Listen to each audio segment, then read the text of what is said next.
Trabzonspori mund të mos e aktivizojë opsionin e blerjes së kartonit për Ernest Muçin. Hasan Tunçel ka zbuluar detaje të reja, ndërsa është edhe gazetari pranë Trabzonsporit në Turqi. Menaxhmenti i Trabzonsporit kërkoi mendimin e Fatih Teke në lidhje me opsionin e blerjes së Ernest Muçit. Fatih Teke e ndaloi procesin duke thënë prit pak. Muçi përjetoi një dhimbje shpine para ndeshjes me Galatasarajin. Ai kishte pasur të njëjtin problem më parë kur luante te Beşiktashi. Stafi teknik ka disa dyshime në lidhje me këtë situatë, u shpreh gazetari turk.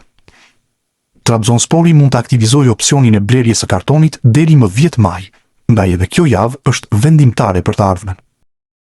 Shumë zhurmë, por asgjë në dritën e së vërtetës. Ernest Muçi po kryqëzon gishtat për të ardhmen e tij, pasi Trabzonspor ende s'ka hedhur një hap konkret nëse ekziston dëshira për ta blerë sulmuesin shqiptar në përfundim të këtij sezoni. Kuzey Express shkruan se klubi turk ka mundësinë të aktivizojë të drejtën e blerjes për 8.5 milion euro nga Beşiktaş, që ka hequr dorë nga shërbimet e tij.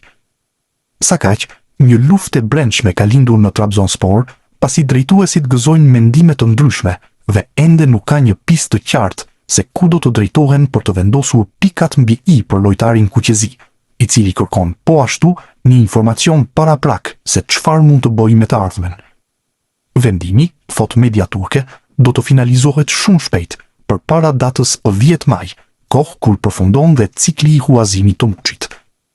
25 vjeçari i është rikthyer aktivitetit në fushën e lojës, duke marrë minuta në këmbë në ndeshjen çerek finale të Kupës së Turqisë, ku shënoi dhe golin e kalimit në gjysmëfinale, si dhe u përfshi në formacionin titullar të trajnerit Fatih Teke për ndeshjen e fundit që u luajt në kampionat përballë Konyaspor.